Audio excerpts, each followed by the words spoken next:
Hello everyone, welcome to our YouTube channel O and A level guidance. This is our very first video, so please ignore our mistakes. আজকে আমরা দেখব international A levels এর P1 এর straight line chapter. Straight line চ্যাপ্টারের কনসেপ্টগুলো very easy, but the question comes a bit complicated as অনেকগুলা concept একসাথে mix করে দেওয়া হয়, এজন্য স্টুডেন্টরা অনেক চ্যালেঞ্জ ফেস করে স্ট্রেট লাইনের কোয়েশ্চেনগুলো করার জন্য। So let's start. আজকে আমরা দেখব স্ট্রেট লাইনের দুইটা মেইন ইকুয়েশনস, যেটা আমরা ও লেভেলস এর পিওর ম্যাথও পড়ে এসেছি। প্রথমটা হচ্ছে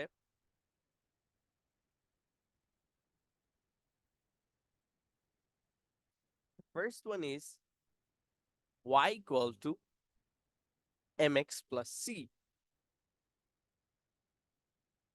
এখানে m বলতে আমরা গ্রেডিয়েন্টকে বুঝাই। গ্রেডিয়েন্টের ব্যাপারে আলোচনা আমরা পরের ক্লাসে করব। আর c বলতে কি বোঝাচ্ছে?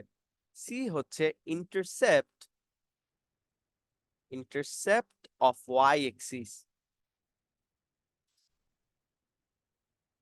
এখানে ইন্টারসেপ্ট বলতে ইন্টারসেকশন, কাট, এই দুইটা ওয়ার্ডও বোঝানো হয়। সেকশন আর কাট। তাহলে এই y equal to mx plus c কিরকম স্ট্রেট লাইনকে রিপ্রেজেন্ট করছে এটা আমরা ড্র করেও দেখতে পারি। If I draw it, my y-axis, my x-axis,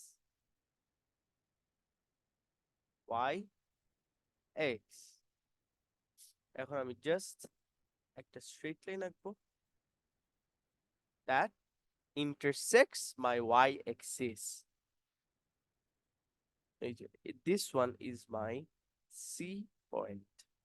এখানে C যদি 2 হয় তাহলে আমার হবে y equal to mx plus 2।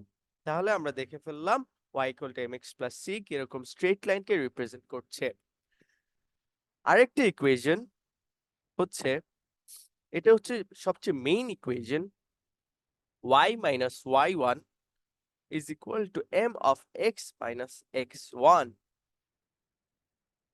এইখানেও m হচ্ছে গ্রেডিয়েন্ট, গ্রেডিয়েন্ট অথবা স্টিফনেস, যেটাই তোমরা বলো। আরেকটা হচ্ছে y1 x1 কি রিপ্রেজেন্ট করছে? y1 x1 রিপ্রেজেন্ট করছে represents a point on the straight line, on the straight line। এই ইকুয়েশনের যে স্ট্রেট লাইন, এই স্ট্রেট লাইনের মধ্যে যদি কোনো পয়েন্ট y1 x1 থাকে, সেটাই আমরা এখানে বসায় দিব। তাহলে আমি যদি এখন এই ইকুয়েশনটার যদি আমি একটা ড্র করতে চাই, একটা স্ট্রেট লাইন, ইকুয়েশনটার স্ট্রেট লাইন,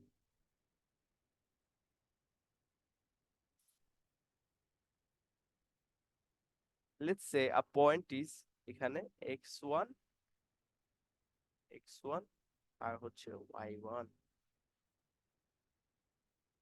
তো এই স্ট্রেট লাইনটা যদি যে কোনো পয়েন্ট দিয়ে x1 y1 যে কোনো একটা পয়েন্ট হতে পারে, যদি আমরা দেখি যে এরকম পয়েন্ট আছে আর আমার গ্রেডিয়েন্ট আছে, আমি তাহলে এই ইকুয়েশনে বসায় দিব, তাইলে আমি বের করে ফেলবো।